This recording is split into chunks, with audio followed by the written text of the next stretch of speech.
ഇതേ നോക്കിയ രാജ, ആ പോലീസുകാരെ വെറുതെ വിടരുത്. അണ്ണൻ്റെ മനസ്സ് അവർ വേദനിപ്പിച്ചു.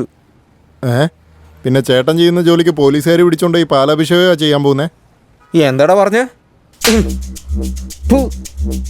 കഴിവരുടെ മോനെ, അത്രയ്ക്ക് വലിയ ആളായോ നീ? അണ്ണനെ കളിയാക്കാറായോ നീ?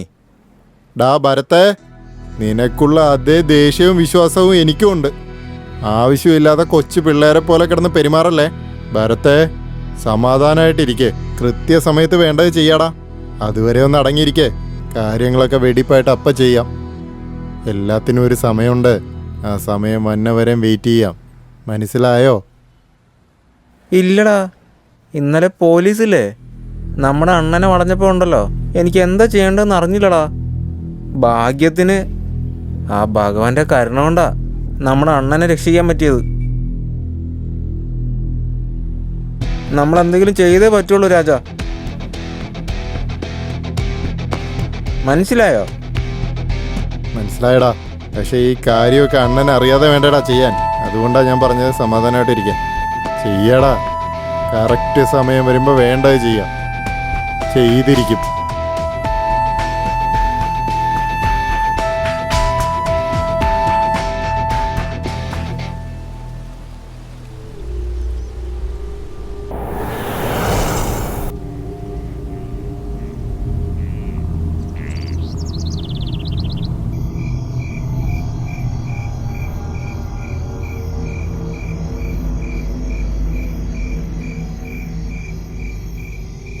അണ്ണാ, ആ പോലീസുകാരെ വെറുതെ വിടരുതണ്ണാ.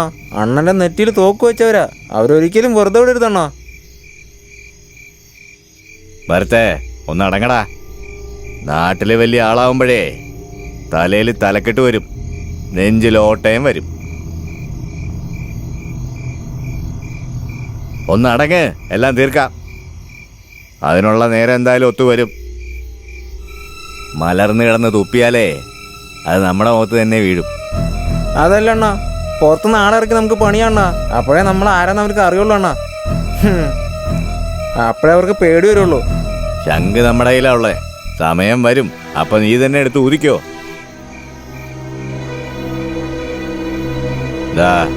നമ്മുടെ പിള്ളേരെല്ലാം വിളിച്ചിട്ട് ഒന്ന് റെഡിയായിരുന്നോളാൻ പറ.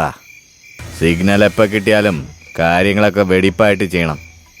നമ്മളാണോ പോലീസുകാരാണോ കാത്തിരുന്ന് കാണാം.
സർ, ഇവളാണ് നന്ദിനി. എൻ്റെ ചില കേസുകൾ ഇവളെ വെച്ച് ഞാൻ സീക്രട്ടായി അന്വേഷിച്ചിട്ടുണ്ട്. അതുമാത്രമല്ല, എല്ലാ ആണുങ്ങളെയും വശത്താക്കാൻ ഇവളൊരു പ്രത്യേകം മിടിക്കുക. ഈ കാര്യത്തിലും നമുക്ക് ഇവളെ വെച്ചൊന്ന് അന്വേഷിച്ച് നോക്കിയാലോ? കുഴപ്പമൊന്നുമില്ലാതെ ജോലിയെല്ലാം തീർക്കില്ല മോളെ. സർ, ആളെ മാത്രം കാണിച്ചു തന്നാൽ മതി. ചൂണ്ട റെഡിയാണ്. നീ ചൂണ്ടയിടോ വലയിടോ എന്നൊന്നും എനിക്കറിയേണ്ട കാര്യമില്ല. കാര്യം കൃത്യമായി നടന്നാൽ മതി. ഒരു കാര്യം നീ ഓർത്തോ, നീ പിടിക്കാൻ പോകുന്നത് നത്തോലീനിയല്ല, സ്രാവ.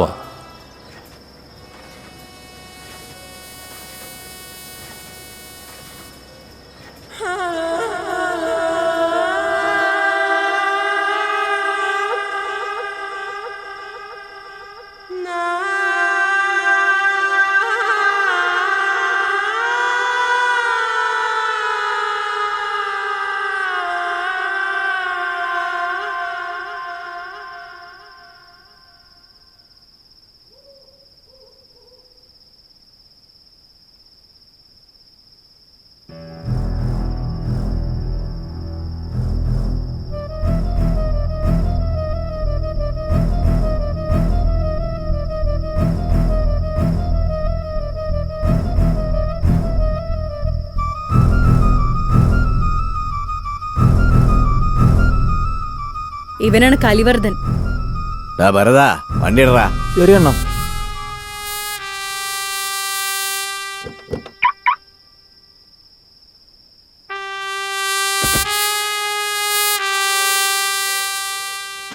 കേസിലെ പ്രധാനി, നീ അവനെ ഫോളോ ചെയ്യണം. ശരി madam.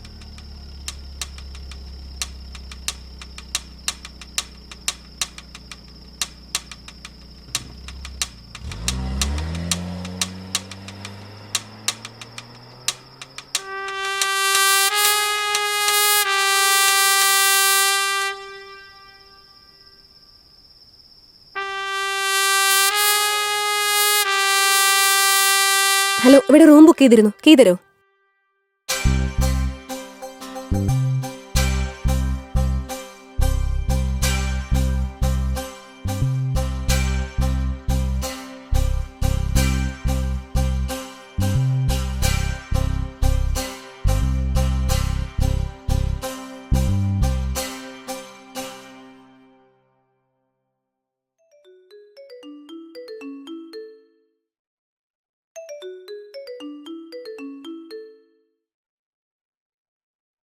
Nandini, be careful. Kalivardhan വന്നോണ്ടിരിക്കുക.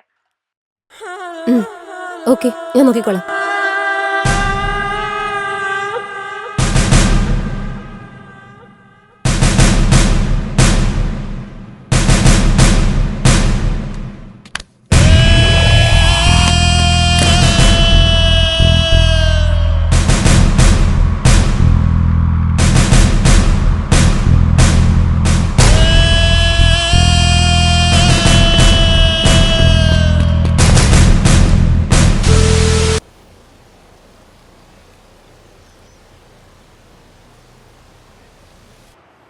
കേരളത്തിന്റെ പല ഭാഗത്തു നിന്നും വളരെ പ്രസിദ്ധമായിട്ടുള്ള പരമ്പരാഗതമായ വിലയേറിയ വിഗ്രഹങ്ങൾ ഈ അടുത്ത കാലം മുതൽ മോഷ്ടിക്കപ്പെട്ടുകൊണ്ടിരിക്കുകയാണ്.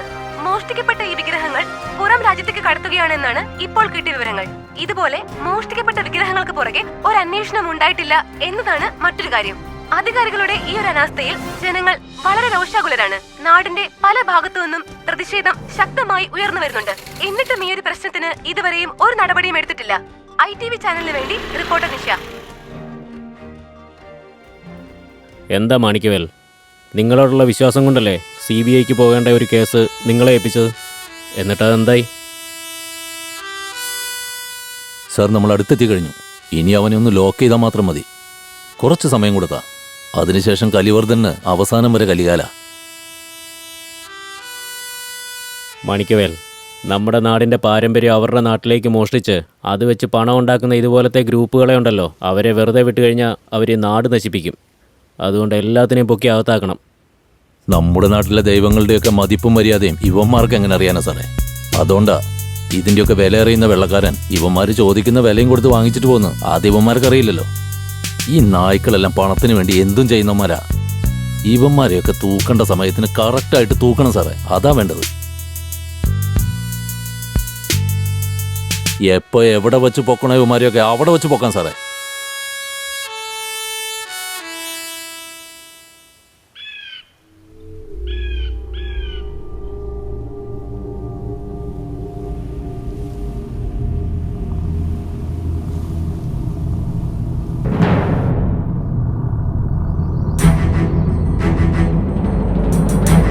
ഇവളുമാരെയൊക്കെ വിശ്വസിച്ചത് നമ്മുടെ തെറ്റായിപ്പോയി.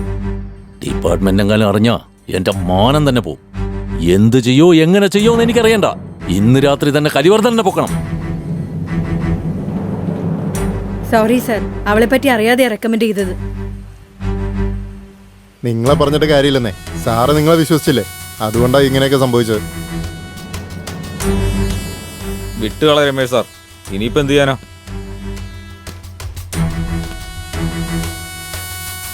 ഇവരുടെയൊക്കെ പുറകെ പോയത് തെറ്റാണെന്ന് ഇപ്പൊ മനസ്സിലായി.